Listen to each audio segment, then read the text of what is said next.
Alhamdulillah hari ini kita melakukan bazar.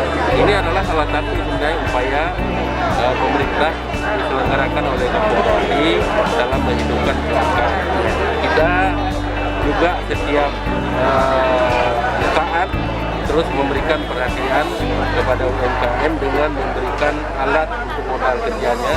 Kemudian kita punya lembaga keuangan Mahirah untuk membantu permodalan. Dan samping itu juga kita membantu menguatkan sektor wisata. Jadi sehingga daya beli daripada para UMKM ini akan semakin meningkat.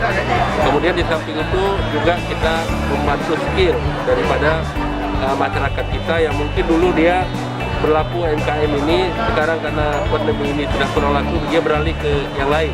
Ini perlu skill. Jadi di sini kita memberikan peran bagi pemerintah atas dukungan juga dari Bank Indonesia, dari OJK dan juga lembaga-lembaga lain, Perindakop, ya, Baitul-Mal dan juga masih banyak Kemnaker juga dalam rangka membantu para pelaku UMKM ini.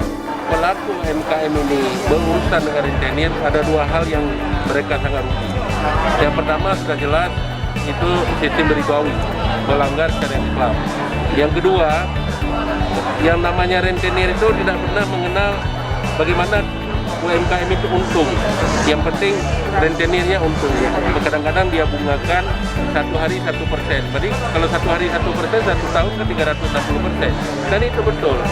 Dan kalau dengan lembaga keuangan syariah itu kan sistem bagi hasil. Jadi sangat meringankan bagi pelaku UMKM.